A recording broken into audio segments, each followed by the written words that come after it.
Okay. The next thing that we can do using a potentiometer is that we can use it to compare potential differences. Let's say you have a circuit like this. So you basically have an EMF, source of EMF, a battery. Then you're going to have a 1 meter wire. Okay? A 1 meter wire which is of uniform thickness and uniform cross-sectional area. Okay, and we need it to be uniform in terms of thickness and cross-sectional area because we know that R is equal to rho L over A. So if the thickness and hence the cross-sectional area is kept constant, by keeping the thickness constant you're keeping the cross-sectional area constant, then the only factor in which the resistance is going to depend will be the length, because resistivity is going to be constant for a material. So we have a setup like this. Then we have another circuit here, and that circuit has a very sensitive ammeter, a galvanometer, which is connected to a point which is movable along the length of the wire. Now let's say that in between here, if you connect another battery of a different EMF and you move this slide, if you slide this point along the string, then the deflection of the galvanometer goes from one direction to the other.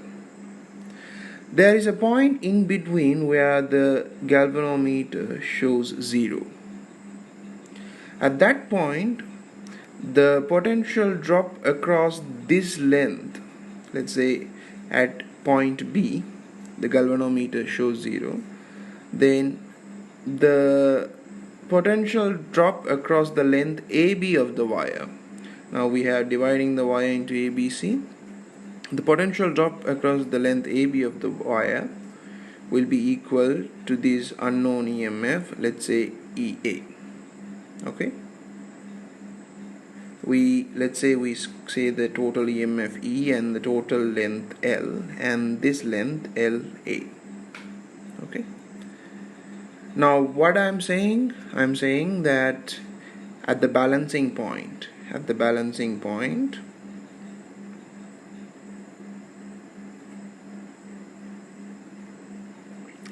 the EMF of this battery will be equal to the potential drop across that part of the wire, and then only this current, the current through this galvanometer, will be 0. So potential difference across the length LA, across this length LA, and we know that that length that potential drop will be equal to current times the resistance of the length LA, and we know that is equal to current times the resistance is equal to resistivity times length LA divided by cross-sectional area. Now be careful, this is a subscript. Okay, now after that, so let's say that you know the voltage of the battery the EMF of the battery EA. Then you have another battery EB of unknown voltage. Okay, you have another battery of EB of unknown voltage. The same things will be repeated, except now there will be a different balancing length, right? There will be a different balancing length, and that balancing length, let's say LB. Okay, everything else will be same, but there will be a different balancing length. The same equation, same idea. The potential drop will be equal to I times rho times LB times A. You might have a question that will the current be the same when you connect a different battery here? Now we are talking about the current in the main circuit when the galvanometer is balanced. That means there is no current in the lower circuit, which means the current will be traveling only in the main circuit, right? In both the balancing situation, there is no current this way, only current this way. So if you consider that situation and apply Kirchhoff's laws, the potential will be the capital E. The resistance, that potential is equal to I into R, the current into the resistance will be the resistance of the entire length, so rho L over A. Now both here and here in these two situations, that means whether you are connecting EA here, EB here, the total length remains the same, resistivity is same because the same material, total the cross-sectional area remains the same, the total EMF of the battery, this battery remains the same, so the current in both the situations remains the same.